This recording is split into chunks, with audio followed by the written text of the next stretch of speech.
Welcome to Krish cooking zone. அனைவருக்கும் பொங்கல் திருநாள் வாழ்த்துக்கள். இந்த ஆண்டு முழுவதும் நம் வாழ்வில் இன்பம் பொங்க இனிப்பான சர்க்கரை பொங்கல் செய்யலாம். இந்த சர்க்கரை பொங்கல் எப்படி செய்கிறதுன்னு இந்த வீடியோவில் பார்க்கலாம். நாம் என்னதான் நல்லா பண்ணாலும் கோயில் பிரசாதமாக தர்ற அளவு சர்க்கரை பொங்கல் சுவையாக வராது. அந்த அளவுக்கு சுவையாக எப்படி செய்கிறதுன்னு இந்த வீடியோவில் பார்க்கலாம் வாங்க. இந்த வீடியோவை ஸ்கிப் பண்ணாமல் கடைசி வரையும் பார்த்து நம்ம சேனலுக்கு கொஞ்சம் சப்போர்ட் பண்ணுங்கள். பச்சரிசி 1 டம்ளர் எடுத்து 3 முறை கழுவிக்கோங்க. 1 டம்ளர் பச்சரிசினா அது 150 கிராம் இருக்கும். அதை எடுத்துக்கோங்க. நான் பைத்தம்பருப்பு சேர்க்க போகிறதில்ல. உங்களுக்கு வேணும்னா 1/4 டம்ளர் பைத்தம்பருப்பு சேர்த்துக்கோங்க.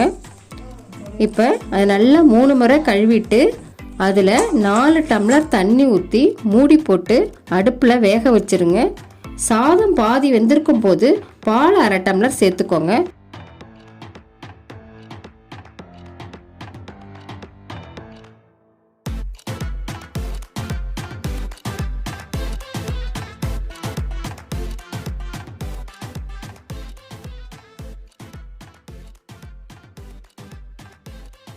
இப்போ பால் சேர்த்ததும் பொங்கல் அருமையாக பொங்கி வருது பாருங்க.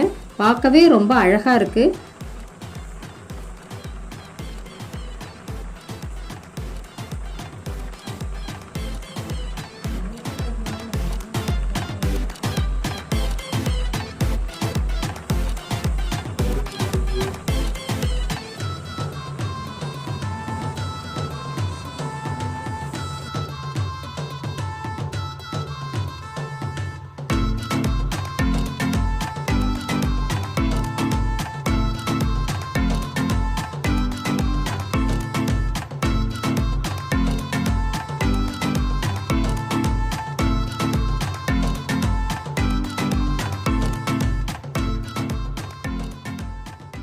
அரிசி நல்லா குழைவா வெந்துருச்சு.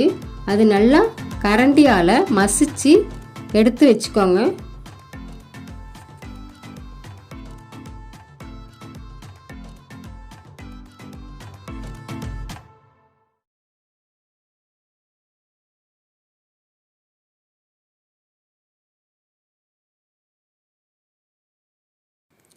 ஒரு பாத்திரத்தில் 150 கிராம் உள்ள 1 டம்ளர் அரிசி சேர்த்ததால 200 கிராம் வெல்லம், 50 கிராம் ஜீனி சேர்த்துருக்கேன். ஜீனி சுவையாக இருக்குன்றதால இது சேர்த்துருக்கேன். ஜீனி உங்களுக்கு வேணாம்னா நீங்கள் சேர்க்க வேணாம், வெல்லமாக கூட நீங்கள் போட்டுக்கலாம். 1/4 கிலோ வெல்லம் போட்டுக்கலாம். இதில் 1 டம்ளர் அளவு தண்ணி ஊற்றிருக்கேன். வெல்லம் ஜீனி கரைஞ்சா போதும், பாகுபதம் தேவையில்லை.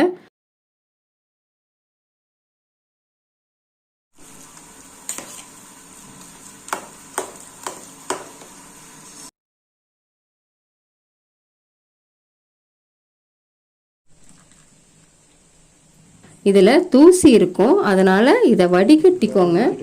வடிகட்டின வெல்லப்பாக சாதத்தில் சேர்த்து கலந்துருங்க.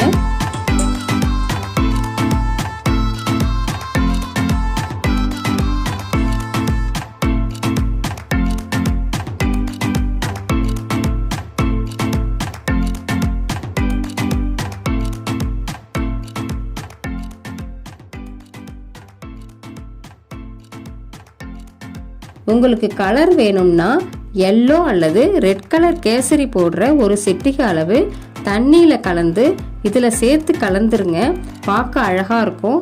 கலர் சேர்க்க வேணாம்னு நினைக்கிறவங்க சேர்க்க வேணாம்.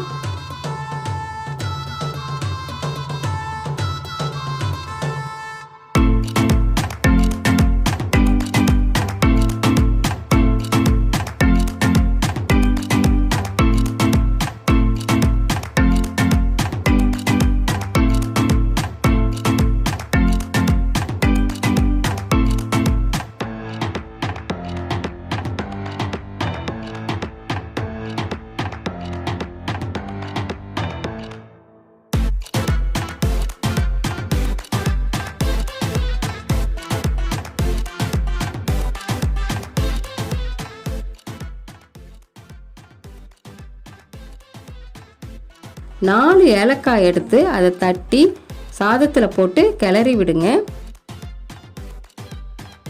கோயில் பிரசாதம் போல் இருக்கணுன்றதால நான் இதில் கொஞ்சம் பச்சை கற்பூரம் சேர்த்துருக்கேன்.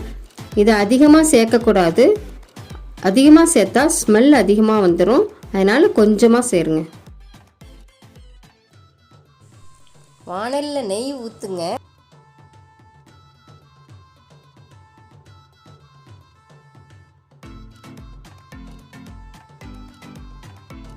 நெய் ஊற்றுனதுக்கு அப்புறம் முதல்ல முந்திரி பருப்பு போடுங்க.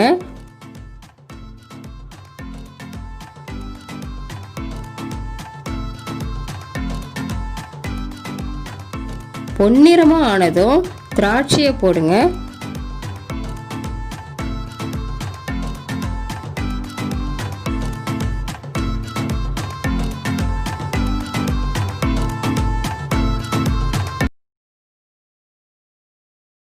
திராட்சை உப்பி வந்ததும் அப்படியே சாதத்தில் எடுத்து போட்டு வாணலில் உள்ள நெய்யை ஊற்றி கிளறி விடுங்க.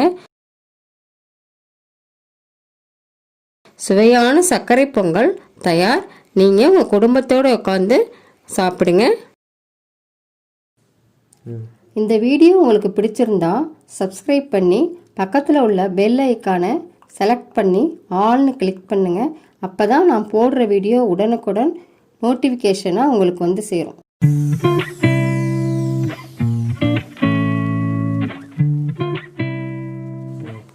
இப்போ அருமையான சூப்பரான சர்க்கரை பொங்கல் ரெடி. கோயில் பிரசாதம் போல இருக்கிற இந்த சர்க்கரை பொங்கலை பொங்கல் அன்னைக்கு உங்கள் வீட்டில் செய்யுங்க. எவ்வளவு கலர்ஃபுல்லாக நெய் உருக இருக்கு பாருங்க. வாய் ஊறுது, அப்படியே சாப்பிடணும் போல இருக்கு பாருங்க. குடும்பத்தோடு எல்லாரும் உட்காந்து இந்த சர்க்கரை பொங்கலை சுவைச்சு சாப்பிடுங்க. இதை டெய்லி கூட ஈவினிங் டைம் உங்கள் கிட்ஸுக்கு செஞ்சு கொடுக்கலாம். ரொம்ப சத்தானது கூட, செலவாகாது, குழந்தைங்க ரொம்ப விரும்பி சாப்பிடுவாங்க. எல்லாருக்கும் அட்வான்ஸ் ஹாப்பி பொங்கல். நன்றி, வணக்கம்.